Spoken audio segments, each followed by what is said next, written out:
আমি 15 বছর ছিলাম পাকিস্তানের দালাল, ওভারনাইট আমি ভারতের দালাল হয়ে গেছি। আমার আমেরিকায় বাড়ি আছে, আমার পরিবার চলে গেছে অলরেডি আমেরিকায়।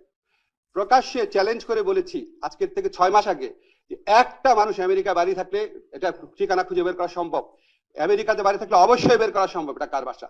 ওপেন চ্যালেঞ্জ করেছি সমস্ত বাংলাদেশ, পৃথিবীতে যত বাঙালি সাংবাদিক ইউটিউবার আছে সবাইকে, খুঁজে বের করতে পারে নাই। তো যেই মিথ্যুক, যে বদমাইশ বা যেই বদমাইশরা এগুলি প্রচার করেছে তাদের এগেইনস্টে কেউ কিছু বলেছেন? এর চেয়ে বড় সাইবার বুলিং হয়? একটা মানুষ যার জীবনে সততা সবচেয়ে বড় অহংকার, তার বিরুদ্ধে এই ধরনের ক্যাম্পেইন করা। তারপরে আরেকটা স্পেসিফিক এক্সাম্পল দেখি, দেখেন সমালোচনা কোন জায়গায় যায়।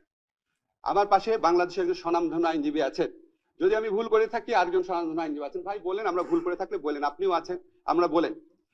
বাংলাদেশে যত জামিন হয়েছে জুলাই ঘটনাতে গ্রেফতারকৃত যারা, তাদের মধ্যে কিছু কিছু জামিন অবশ্যই মানুষ পেতে পারে, কিন্তু কিছু কিছু ক্ষেত্রে আওয়ামী লীগের সন্ত্রাসী কর্মকাণ্ড করতে পারে এই ধরনের লোকটা জামিন পেয়েছে।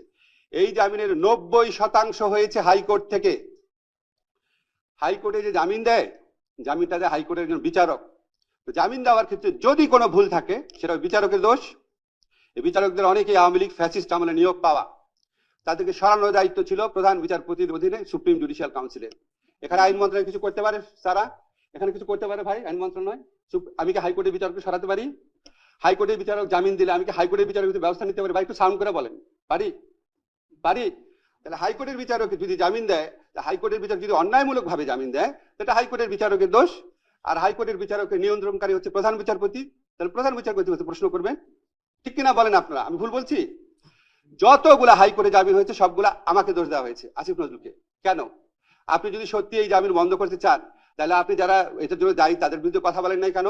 আওয়ামী লীগের ফ্যাসিস্ট আমলেও তো আপনারা সিনহা, শামসুদ্দিন মানিক, খায়রুল হকের বিরুদ্ধে আমরা কথা বলেছিলাম।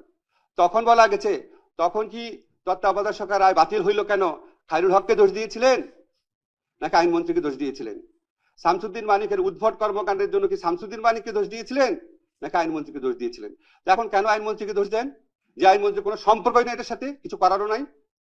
তাহলে এটা কেন দেন? আমি অনেক চিন্তা করছি, দুইটা কারণে দেয়। একটা হচ্ছে ভিউ ভালো হয় না, ব্যবসাটা ভালো হয়, মনিটাইজেশন হয়, আসিফ নজরুল নামে একটা গালি দিলে একটু টাকা আসে, এটা একটা। আর এটা হচ্ছে এখানে বিশেষ একটা রাজনৈতিক এজেন্ডা আছে। আসিফ নজরুলকে দুর্বল করলে বিশেষ রাজনৈতিক এজেন্ডা বাস্তবায়ন সহজ হয়। এই দুইটা ছাড়া আমি কোনো কারণ দেখি না। যারা অন্যায় জামিনের বিরুদ্ধে কথা বলতে চান, সত্যি যদি আপনারা চাইতেন, সত্যি যদি আপনাদের নিয়ত ভালো হতো, তাহলে জামিন যে বিচারকরা দেয় আর ওই বিচারকদের যিনি নিয়ন্ত্রণ করেন তাদের এগেইনস্টে আপনাদের বলা উচিত ছিল, বলেন নাই।